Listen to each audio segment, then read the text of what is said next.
vez aquí en Dame el Poder, y como todos los lunes vamos a hablar de la actualidad, por un lado, pero más en una mirada de sentarnos a pensar, ¿no? De un análisis de esta década que han visto ustedes los actos. Desde el oficialismo es la década ganada, desde la oposición es la década perdida.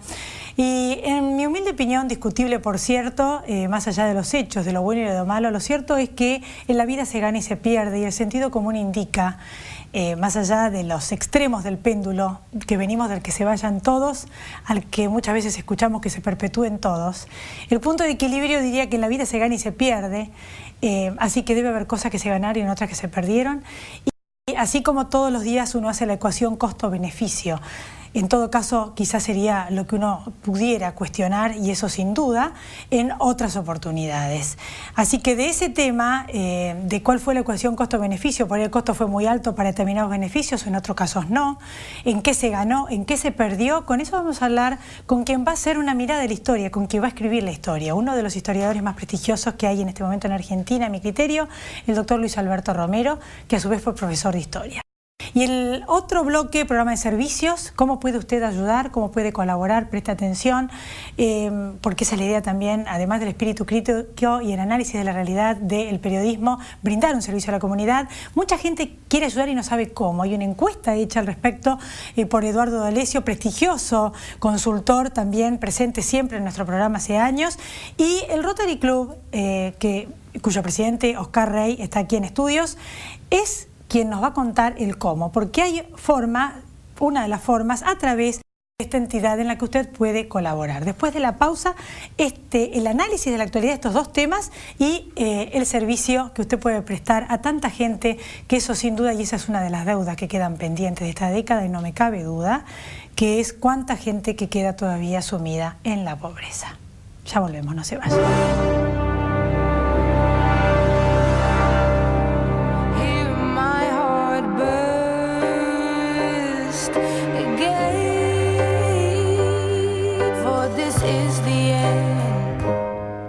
Aquí estamos entonces con el doctor Luis Alberto Romero. ¿Cómo le va, doctor? Gracias. ¿Qué tal? ¿Cómo estás? Bueno, el balance, esta década, ¿no? De qué se ganó, qué se perdió, o quizás para su criterio fue que ganó, que se perdió, en definitiva, o al revés. Pero bueno, a mí no me gusta mucho la manera que el gobierno lo ha planteado, ¿cierto? La década ganada, como si hubiera que tomarlo, dejarlo en bloque. Ahora, si me obligaran a tomarlo, dejarlo en bloque, diría que todo lo contrario, que es una década perdida, ¿no? Y me parece que es perdida, digamos, no solo por las características del gobierno, sino porque la Argentina desde principios de esta década, de 2002, 2003, tuvo de repente una ocasión excepcional, como nunca había tenido, yo creo que desde el fin de la Segunda Guerra Mundial, que se alinearan los planetas para que nuestra economía agropecuaria tuviera buena producción y buenos precios, y la Argentina tuvo un ingreso extraordinario. La Argentina viene penando financieramente desde la década del 70, ¿no? El gobierno de Alfonsín estuvo permanentemente atenaciado por la deuda externa, por los problemas fiscales, y este gobierno arrancó con estos problemas solucionados. Yo creo que ya los había solucionado el dúo Duhalde-Labaña en 2003, ¿no es cierto? Y ellos completaron, ¿no es cierto? Y ahí tenían una excelente posibilidad para hacer muchas cosas que no hicieron, ¿no? Y de las muchas que no nos daría 1 hora o 2 horas para hablar de todas, pero tomo una, ¿no? Que vos mencionaste al comienzo, que es la pobreza, ¿no? La Argentina desde hace 40 años tiene el problema de la pobreza, que no lo tuvo antes, ¿no? En la Argentina que yo conocí cuando era joven, en la década del 60, todavía era una sociedad, como se decía entonces, de clase media, en el sentido de que no había cortes, ¿no? Y que en el horizonte de cada uno estaba la posibilidad de ascender, ¿no? Y desde los 70 se ha ido formando un mundo de la pobreza que empezó siendo de la desocupación, pero ahora ya es mucho más que eso. Es un mundo compacto, con su propia organización, su propia cultura, digamos, ¿no? Y es una lacra, y es una vergüenza, y es una cosa que nos ofende, ¿no es cierto? Y es muy difícil de modificar, ¿no? Ahora, si hubo un momento en que un gobierno tuvo herramientas políticas y dinero para encarar esa modificación, fue en esta década, ¿no? Y yo estoy convencido de que este gobierno lo que ha hecho es darle una pequeña parte de ese enorme excedente, porque la mayor parte fue para otro lado, ¿no? Bajo la forma de subsidios, y dejarlo como estaba. Yo creo que los pobres están hoy igual o peor. No digamos que 2001, porque 2001 es un año excepcional, ¿no? Cualquier cosa es mejor que 2001, pero con respecto a la década del 90 estoy convencido, ¿no? Yo creo que esto no fue solo por no gastar dinero, sino porque me parece que todo el sistema de poder, o buena parte del sistema de poder de este gobierno, se basa en ese mundo cautivo de la pobreza y de los votos que son capaces de hacerla producir. Lo digo de una manera un poco mecanicista, pero yo creo que en el fondo es así, ¿no es cierto? Hay un mundo de la pobreza, gente que necesita muchas cosas y que el día de la elección es el día en que tienen la ocasión de obtener algo de lo que necesitan urgentemente, ¿no? Y este gobierno, y en general el peronismo en esta época, lo ha armado de una manera notable, diría yo, ¿no es cierto? Excepcionalmente hábil para hacerle producir los votos, ¿no? Yo creo que ahí está la base sólida de este gobierno, digamos, ese 25% inconmovible está en el Gran Buenos Aires, en el Gran Rosario, y en esa red que son los intendentes, los punteros, los referentes, las cooperativas, las asociaciones, ¿no? Que se organiza para producir el voto. ¿Qué porcentaje es eso de la población? Y el mundo de la pobreza, digamos, las estimaciones por ahí varían un poco, pero está en un mínimo de un 25% y probablemente un cercano a un 30%. Creo que es lo que la Universidad Católica calcula eso, 30%. Pero lo impresionante es lo escindido que está, ¿no? Que eso es la experiencia en Argentina, eso era común en Perú, digamos, pero en Argentina es una experiencia nueva, esto es un mundo cerrado, ¿no? Y ese es un aspecto, y el otro aspecto en cómo está dividida la sociedad. Bueno, el otro aspecto es que, esto yo creo que también tiene sus 30 o 40 años, ha habido una concentración de la riqueza en un número no tan reducido de gente, ¿no? Porque el núcleo rico no es 4 personas, es bastante gente, ¿no? Y en el medio, la clase media se ha ido dividiendo entre los que se derrumbaron, hay mucha gente que cayó, ¿no? Y los que sobreviven como pueden, en algunas cosas con un poco más de holgura y en otros ajustándose más, ¿no? Con respecto a esto va a incidir en las elecciones de octubre? ¿O cómo las ve las elecciones de octubre?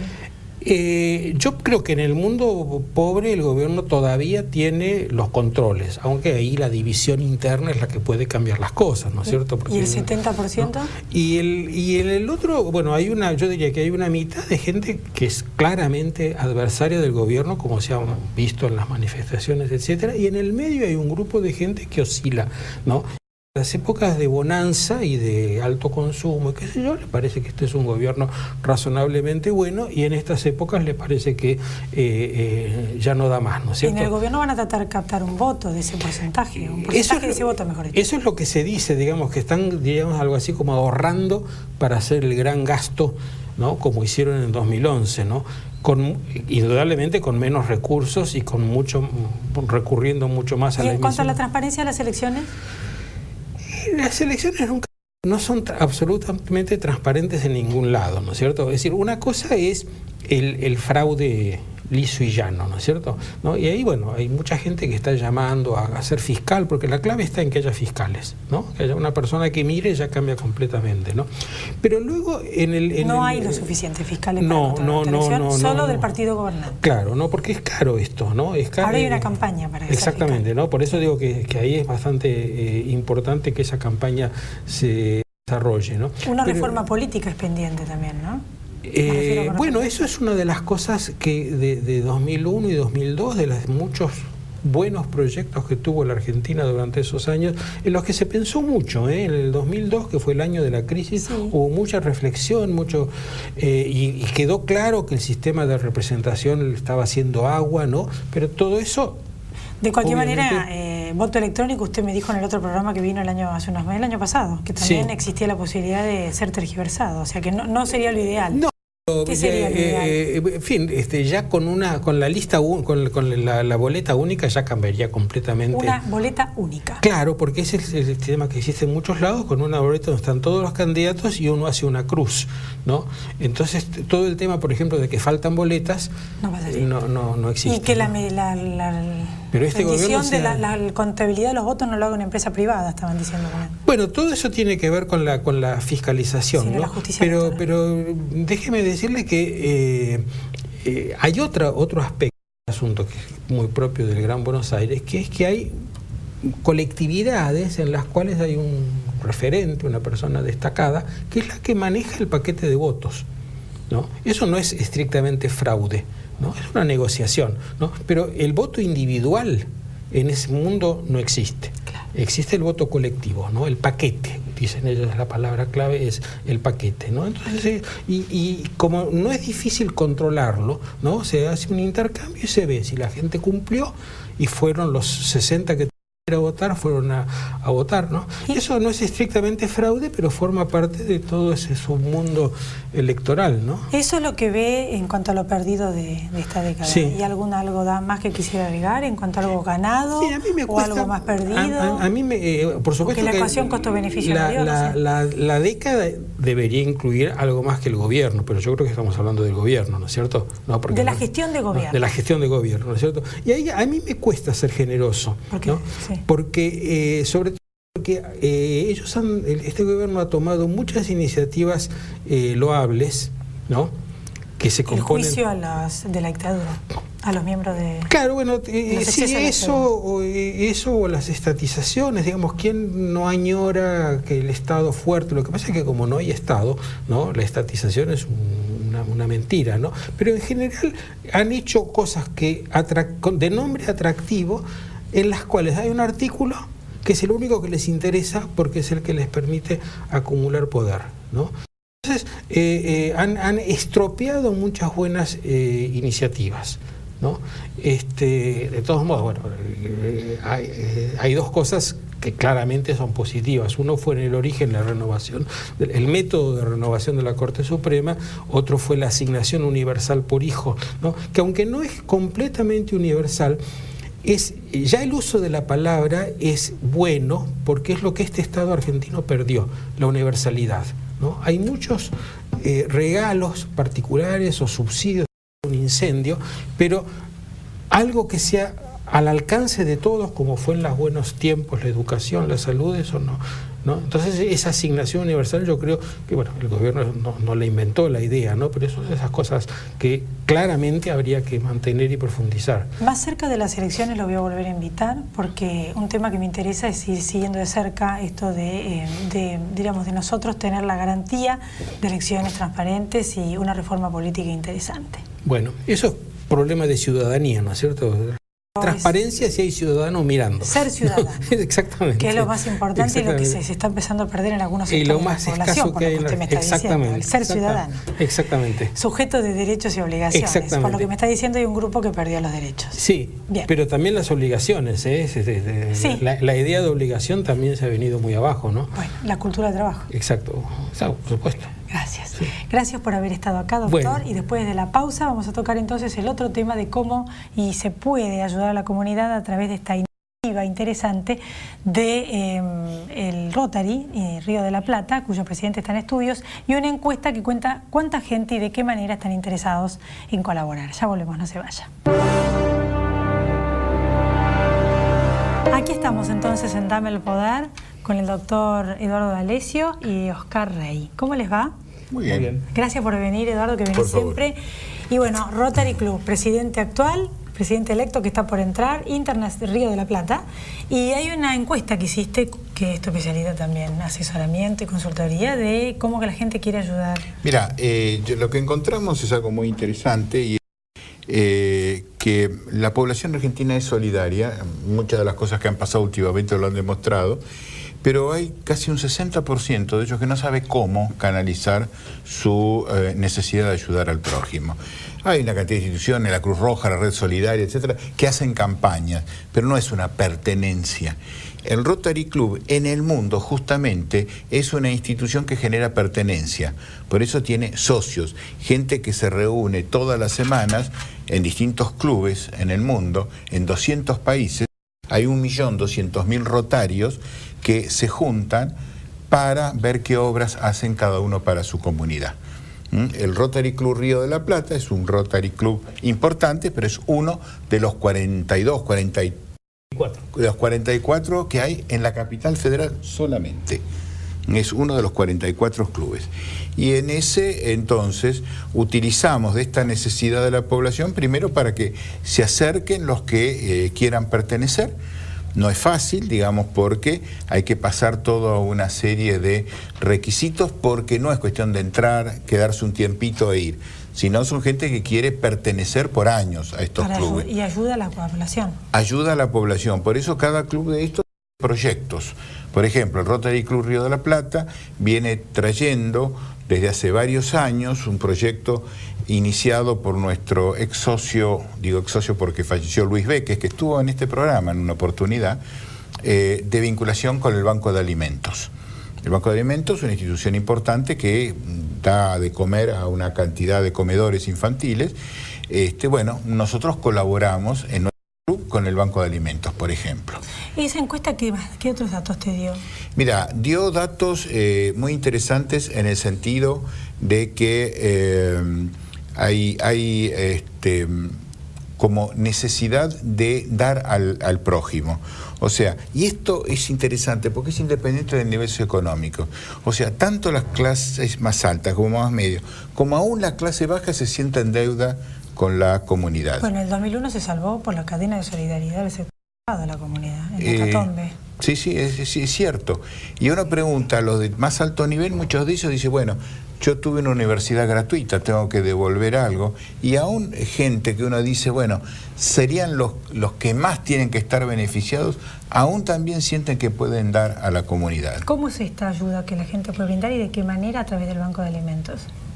Bueno, ese es uno de los proyectos en el tiempo. Nosotros tenemos una especie de plan estratégico en el cual incorporamos el objetivo, las políticas y las acciones. Las acciones para obtener los recursos se desarrollan a través de, por ejemplo, hace 3 años, y ahora vamos a hacer el 4º año consecutivo, un torneo de golf, en el cual en el último año participaron 100 personas y obtuvimos una muy buena recaudación con los sponsors que nos acompañan en esto, y hemos logrado con eso completar 90 freezer que le hemos entregado con capacidad para 300 personas a la Fundación Banco de Alimentos. Después hay proyectos anuales y después hay proyectos que vienen compartidos con otros clubes. Por ejemplo, nosotros estamos hermanados con un club Aguada de Montevideo, Uruguay. Todos los años ellos aportan una cantidad de dólares para un proyecto nuestro y un año, y al otro año aportamos nosotros para ello.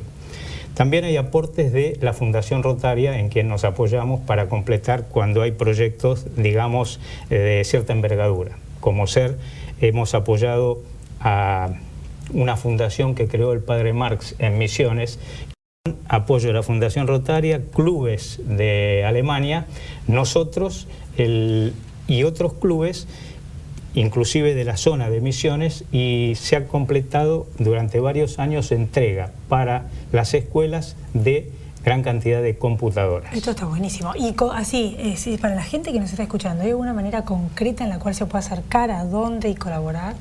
¿Y de qué manera? Yo diría lo siguiente, hay muchos clubes rotarios. Sí. Casi todo el mundo conoce a algún amigo rotario. Sí. Que se acerque y le diga cómo puedo colaborar. Bueno. Y si no, en la página, sí. ¿Cómo es la página? Es www.rotaryinternacional.org, ahí va a haber Rotary Argentina, sí. Y va a haber todos los barrios en donde hay clubes rotarios. Está la dirección, el día y la hora que se reúnen. Que se acerque, sí. Y diga cómo puedo colaborar. O sea que todo aquel que quiere, sí, colaborar tiene un club rotario cerca. ¿Se puede dar plata otras cosas, una cuenta, poner plata o... Cada club tiene sus formas de capturar Cada su cual fondo. tiene sus... Exactamente. Pero el que quiere ayudar no se va sin hacerlo, digamos. ¿Y esta es la razón primigenia por la cual existe el Rotary? Sí. El servicio a la comunidad. Es un servicio a la comunidad. Fundamentalmente es eso, pero también estamos, por ejemplo, nosotros tenemos un proyecto de becas. Sí. Para chicos de familias de pocos recursos que han tenido muy buenas notas durante el colegio primario. Okay. Y hemos completado un cupo este año de 15 becarios. ¿Para el secundario? Para el secundario. Yo, por ejemplo, soy padrino de una de las becarias y está ahora en segundo año. Esa becaria el año pasado sacó 9.33 de promedio general. Es decir, apoyamos a chicos de familias de menores recursos que pueden tener proyección el día de mañana. ¿Cómo era la vida de esa? ¿De qué trabajan sus padres? No, el papá falleció inclusive hace 5 años. O sea que vive con la mamá. Es un gran esfuerzo que hace para poder superarse. ¿Vos la conociste? Yo la veo. Sí, ella, la madre. Nosotros hacemos una reunión de becarios, normalmente el último jueves del mes de noviembre. Sí. Y traemos a alguien que pueda motivarlos. Por ejemplo, una de las charlas la dio el capitán del fútbol de los ciegos. Sí. Otra charla la dio un contempomi. Y siempre traemos a alguien que los motive a ellos, además de lo que podemos motivar nosotros, que somos gente grande, que ya estamos... Bueno, ya que les paguen a tantos chicos, ¿cuántos chicos son? 15. Bueno, este año para esa reunión iba a venir Juan Car, pero fue el día que explotó el contenedor en el puerto y el humo y no pudo llegar. Pero siempre buscamos gente de muy buen nivel. A dar charlas. Y a motivar a nuestros becarios, ¿cierto? Bueno, la verdad es que me parece muy buena la iniciativa. Lástima que no lo estoy pudiendo poner en videograph de los teléfonos, que sería bueno repetirlos, o la página. La página es www.rotary. Sí, con Y. Sí. internacional.org. Porque mucha gente no sabe, diríamos, a qué se dedican, escucha el Rotary Club y no saben qué es, ¿viste? Se creen que es un club como cualquier otro y la verdad es que... No. A ver, es la ONG más grande del mundo, 1.200.000 socios, y es prácticamente responsable de la erradicación de la polio en el mundo. De la erradicación de la polio en el mundo. Solo quedan en 3 pequeños países africanos la acción global, mundial, más importante que ha habido para erradicar la polio ha sido del Rotary Club. Bueno, la verdad que en estos tiempos hace falta eso. En el ámbito de la capital federal, esos 44 clubes están en Villa Lugano, en Flores, en Floresta, en Núñez, en Saavedra, en Belgrano, acá en el centro, en cualquier lado de la capital hay un club rotario. Me gusta mucho esa iniciativa de, también aparte de Banco de Alimentos, de darle estudio a los chicos. Sí. Más de 15, mucho más, pues. Y además decimos, con la educación es la movilidad social de salir de la pobreza. En una sociedad con débiles premios y castigos, nosotros damos premios y castigos, porque el que no rinde pierde la beca. No hay premios y castigos, viste lo que estás diciendo, ¿no? Sí, una sociedad entonces, donde no hay dentro de eso, dentro de los valores del Rotary está mantener este régimen de premios y castigos. Aquel que rinde bien en sus estudios continúa con la beca, el que no rinde bien no, que le deje lugar a alguien que sí quiere hacerlo. Bueno, justamente de este tema el otro día yo estuve hablando, ¿no? Que es uno de los valores que yo quisiera conservar, el de los premios y castigos, porque es toda una generación. Tal cual. Y las de nuestros padres, la mía por lo menos, no sé si estoy tan vieja, pero me da la impresión de que eso se está perdiendo y que es fundamental no nivelar para abajo, sino nivelar para arriba. Exactamente. De tratar de lograr lo máximo que uno pueda dentro de las posibilidades. No es uno en contra del otro, sino uno tratando de superarse a uno mismo. ¿No? Bueno, yo les agradezco mucho haber estado acá y les invitar en otro momento y ojalá que mucha gente se sume para poder colaborar, que nos está escuchando, como pueda. Bueno, gracias. Muchas gracias a vos. Les deseo muchos éxitos en su gestión. Muchas gracias. Nos volvemos a encontrar el próximo lunes aquí en Dame el Poder y a todos ustedes gracias por haber estado ahí. Chao, pásenla bien.